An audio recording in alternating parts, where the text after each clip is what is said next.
We are living in a very unique moment in history right now. I don't know if you guys realize, but you're living in a time that's unlike any other time in the history. And you could always say that's true of any time, but it's actually very different right now versus what it was.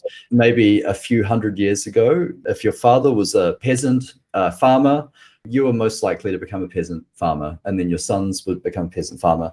There was not really much change from generation to generation. It was a very slow path to get to here.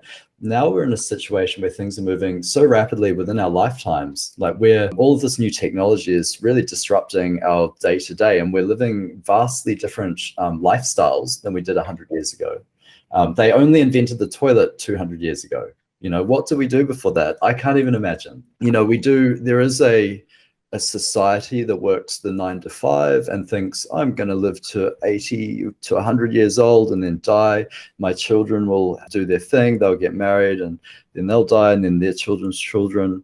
It's actually not like that. Like those 3 generations after you, what's going to happen in those ones? That's a really dramatic shift that will happen, much more dramatic than our shift. There is speculation that we're in a time where we're maybe the last species of human sapiens in our generation as we know it. The future generations will have genetic engineering, and once you engineer genetic code, all descendants of that biology are changed forever. It's the same with us even smoking. You know, smoking changes our biology, and we actually have a genetic impact for the next 4 generations as a result of that, what we do to our current genetic sequence. It is a very different time right now. It's a time of disruption. It's not a time that we're going to just grow old and die and have kids and then sit on the porch.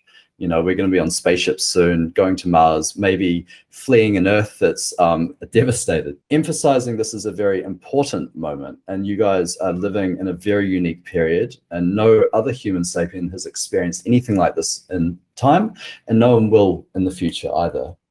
As a result of all of this, there's also the company thing, right? All of our clients, they have to rapidly change right now. It's all very evident. We go through this same concept a lot. But if you think about, you know, digitization, transformation, modernization, those words are all getting you from today to tomorrow. It's like bridging the gap of technology. There's a huge amount of work to be done. And I think it's a bit of a no-brainer. I don't need to tell you that we're really primed to help all of these companies do that shift into the future. So this is our job. This is what we're placed here to do. This is why we're busy, why we're hiring, why we're not like failing in this scenario. We can't ignore the fact that humans are creating ecological debt. And Pauline, can I ask you to talk about this? I believe that we're all very connected. Right now, we are in a world, like what Robin is saying, wherever anything is possible. Prior to the COVID, I'm like thinking there's really nothing that's stopping us or anybody from achieving what they want to achieve. Like you can see all these businesses pushing the boundaries to trillion-dollar industries. This is providing a lot of privileges, a lot of opportunities, a lot of dreams getting achieved, but it also has a bad side to it. Like the rise in our economy is also giving rise to ecological debt. And this is the reason why we're living in this current pandemic. Aside from the ecological debt, it's also creating a psychological debt. For me, that just means that we're all connected and we're all, whatever impact it has on all of the economic side, it also has an impact in all the ecological side.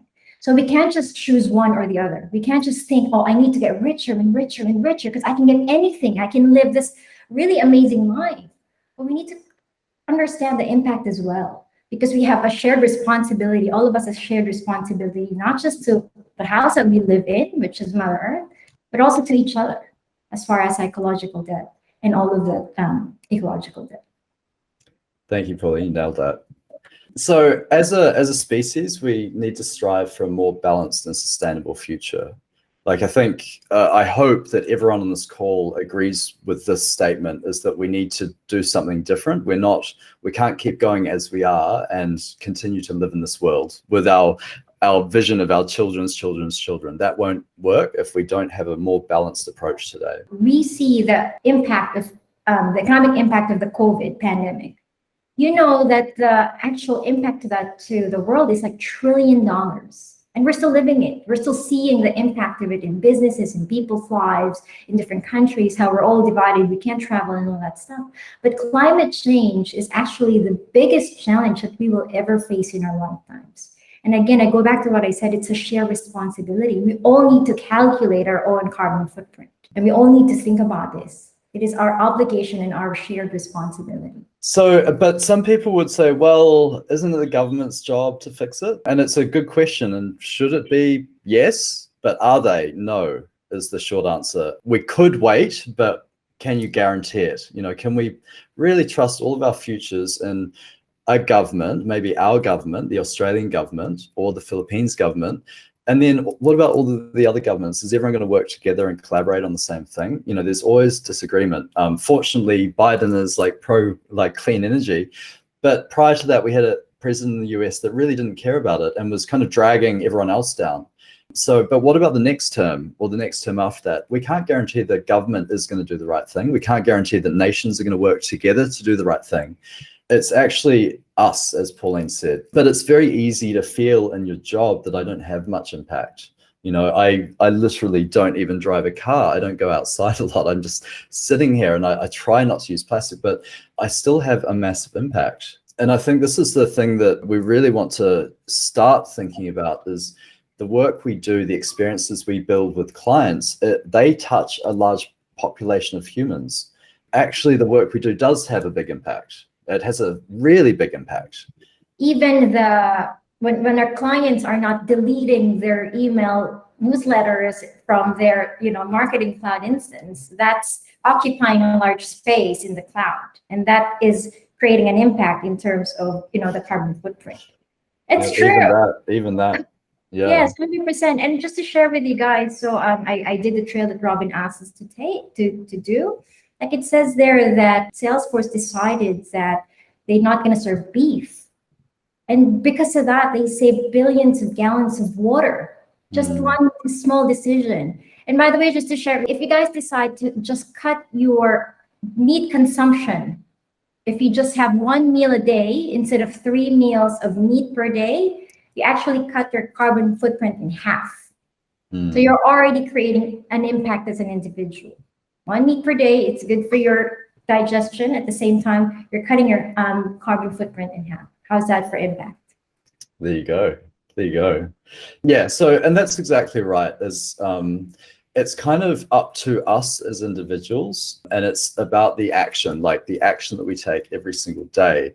That's the action that we can make. And, even as simple as a contact delete has an impact, but simple things like throwing trash or using products that have plastic in them that are going to have a negative impact. Can you go back to the previous slide? Sure. I just want to share the experience that I have. So the single use of plastic, like I started just recycling when I moved to Australia, and Robin had to literally teach me. This goes here, because this one you can use, and you have to wash it so that. But I'm not sure if it's a common practice now in the Philippines. But if it isn't, at home, I would just challenge you guys to start with that, right? Try not to buy single-use plastic. Try not to use, straw. And if you're at home and you have all of these bottles, and if that's something you can recycle, please try to find a way that you can recycle stuff. And if it's not something that is not a common practice in your building or your village, talk to somebody. Talk to somebody and say, we need to stop you. We need to start recycling as a practice. And you're going to supermarket, please use eco-friendly bags. It's quite common here in Australia, and that really changed my habits and my practice. I'm not sure if that's a common practice in the Philippines, but guys, you can start. You can start that among your friends. That's how we can, start a revolution. And that's good. And this isn't about the environment only. This is about the environment is one aspect, but there's also, what about the goodness of humans or the impact we have on them? Many people would say ignorance is bliss. Like a lot of people would be like, well, I kind of get by, like my life's pretty good right now. That's probably not going to affect me. And a lot of people would even go so far as say, well, that's never going to happen. Like, I don't really believe in our lifetime that this will happen. Like there will be an environmental impact that will impact me directly. A lot of people think it's not our lifetime. It is our lifetime. It's happening by 2050. I think moving along, so the other aspect to this, and I think this was a great lesson, certainly a lesson that really stuck with me, is where you can watch something bad happen, but if you do, are you complicit? Like, is it your responsibility to stop something bad from happening? And I think this is a bit subjective, it's a bit personal. A lot of people are like, well, it's not my responsibility, or I don't want to put myself in harm's way. But at the end of the day, the justice doesn't change, the process doesn't change, the algorithm doesn't change unless people stand up and fight against it. And the thing is, what we're doing, and very similar to what we talked about yesterday with Rex and the robot, right? We're training this robot. What if we were to just continue training robots without really thinking about good and bad, and we just continue to train them to do what their job is, to make them more capitalist, successful, money hungry? This is what we're going to end up with, is a world of robots that are killer evil robots, because that's their algorithm. That's what we train them to do. We train them to act in a current capitalist fashion where they don't really care about humanity. They care about profit and shareholder growth. The thing is, we're trying to avoid this scenario where we're the ones building robots for our clients. We don't want to create bad robots. And going back to yesterday, I think if we apply the act of enlightenment, or the concept, and so what is that again? It's active wisdom. It's really the taking every moment and everything we know and applying it in the moment every time. It's really the act of being wise. So throwing a plastic bottle out on the street, that's not a wise move. It's if you're ignorant, you're like, well, there's a street cleaner that will take care of that. It's going into recycling. Done my job. But if you're wise, you'll actually know that the carbon footprint used to create that plastic bottle, and the fact that it's not really purely getting recycled, there's probably a large percentage that never get recycled, that go into the ocean, all sorts of things like that. Enlightenment, that wisdom of what's really happening in the environment, and as a result of your decisions. I really love what you discussed yesterday about this activism, but I just want to share with everybody that we don't start being wise already. You don't start with being wise. You start with being aware, right? We have to respect the people. We have different things that we're passionate about. We've got different things that we cry about. I didn't start out as someone who cares about the climate change. I never thought I'd be the person who'd care about that, but I got exposed to it. And then I realized I learned more, right? I learned more about the actual impact about it. And then I started feeling a lot more concerned about it. And I started creating more conscious decisions in the way I live my life. It's the same way, right? We're not expecting you to go from zero to hero, right? And you have to think about, what is it that you care about? You can't possibly cry about every thing. Like, some people will care about Black lives. Some people will care about, women's rights. Some people will care about hungry kids or dying kids or poverty. Right? But what we're trying to explain here is we have to have a basic level of something that we care about, and that awareness that we can't be blind to what's happening around us and just focus on, making business and creating like wealth. That's what we're talking about here. I do have something to tell about active wisdom. I ordered 2 days ago, I ordered something from Amazon at 11:32 p.m.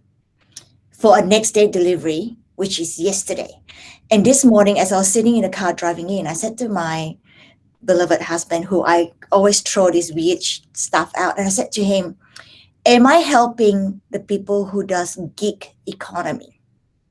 Because the poor gentleman, the last time I spoke to an Amazon delivery driver, they work from 7 a.m. to 11 p.m.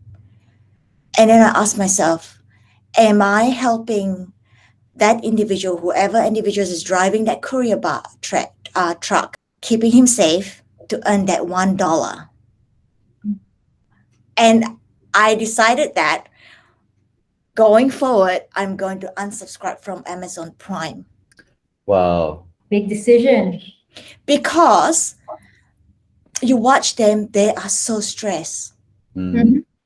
And we had a number of delivery persons that died on the road in Australia, right? We've had food delivery on that. So I decided that, you know what? I'm not going to use Uber. I'm not going to use whatever the food delivery is. I'm going to cook myself. And if I have to, I'll walk to the shop. Good for you. So this is active. This is the thing you need to consider, and what you can. I'm not saying give up everything, give up the world. Right? The thing is, we have to live in this world, but we have to make conscious decision what 100%. we're going to give up. That's all I'm Yeah. going to say. That's No, amazing. Thanks perfect. for sharing. It goes back to what I said. We all have things that we cry about and we feel righteously angry about, right? We are not here to impose that upon you and what you should be passionate about. We're here to just, open that idea and open that awareness. Yeah.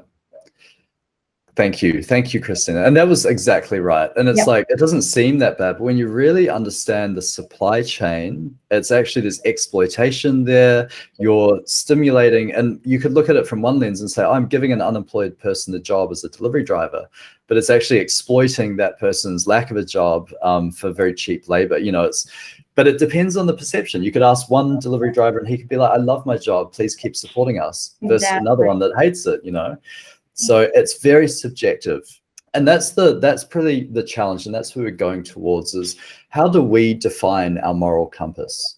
You can ask me, I've got a very clear one, I thought. But as I started to talk to my peers, to you guys, Pauline, Alma, our leaders, I started to realize how different but consistent our moral compasses were. Like we all intend for good, but there's differences about what we think right and wrong is. And that's the important thing, is that we are very different. Everyone has a very different understanding of this, and there's no right or wrong. This is why ethics were created, right? I'm not sure if anyone did ethics at university. I touched it, but there's no right or wrong. There's different principles where they talk through different scenarios, and they say, according to this ethics philosopher, this is right and wrong according to them. And they have different types, like for the greater good. If more people get benefit and a few people are disadvantaged, then that's okay. Versus everyone, I can't remember the theory, but it's very complicated. And it's only now that it's started to become very applicable in real life, because we aren't the ones making those decisions anymore. It's robots. You've got a driving car out there, and you have to give it a blueprint on what it should do in the case where it's about to hit a bunch of people. Should it swerve and hit a fewer number of people, right? So, but this is not dissimilar to our work. Again, is we implement automations, and they do have impacts, and the impacts aren't black and white, good or bad. They are complicated. The other concept is that our character as humans is really based on our action over time. That's all character is. You can't go out there and say, my character is trustworthy. You can only be trustworthy by behaving in a trustworthy fashion consistently in many people's minds, so that many people have a perception of you that you're trustworthy. That's actually what character is. It's kind of an illusion of reality, but it is based on our actions. So it doesn't mean that AFDigital comes out and says, here's our 5 values, this is what we are. It actually means that we act in this way for years, after years after years, and then eventually one day we may be automated, and then that's the character that we have become through our actions, not through what we have claimed to be. Yeah. There's a saying, Robin, about that your thoughts become words, your words become actions, your actions become habits, and your habits become character. Right? Yes. So it's all, and it goes back to integrity, being a trustworthy person, right? That's what builds a good character. But integrity just means you're integrated as a whole. Like what you say and what you feel and what you think is aligned in terms of what you do and what people see that you do. Yes, exactly. And that's what we're doing right now, is we're trying to all get that alignment. We don't need to agree on the detail of right and wrong, but we're all agreeing that we're here to do good. And the only thing that is really real, and I'm not sure if anyone's read The Power of Now, it's an interesting book. His philosophy, and it's very widely accepted, is that the only reality that exists is right now. So the past doesn't exist, the future doesn't exist, it's really only right now. And it obviously goes a lot deeper than that, but that's actually the only thing you have control over. So I only have control. If I'm actively wise, in the moment, conscious, I only have control over now. If I dwell over yesterday, sure, I can learn from it, but I can't change it. If I think about tomorrow, sure, I can plan for it, but I can't, it's not real yet. It hasn't happened. So it's just a concept. So that's really the thing, is to focus on the now, focus on what you have control over changing and doing now. You know, maybe you're not building spaceships to Mars, but maybe you're writing a document that could help someone. Yeah, and I think at that point, it's just saying, are we here? Like, what's our intent? Do we have a good intent or a bad intent? You know, and if we can all agree to have a good intent, that's all I want, is just to say, let's go into tomorrow, into every moment, and try to be actively wise. Let's try to increase our knowledge so that we're wiser. And let's try to apply a good intent, make conscious decisions moving into the future. Yeah, so Robin, there's a saying that the future can be determined by either design or disaster, right? We can't wait for the disaster to happen. We got to design that future. And that's what we're doing. We're designing it, we're exploring it, we're pushing the boundaries of our awareness. And we need to apply a lot of compassion here as we do this as a team, because there are so many things, like what Robin said, there are so many things that is unknown to us, and it will be hard to be determined, and we have to grow together and, you know, keep growing our moral compass, because we will have a lot of disagreements. Like last night, when Robin and I were talking about this, we're already, you know, we're having a disagreements, but disagreements are not bad, they're healthy, right? As long as we have compassion and respect for each other.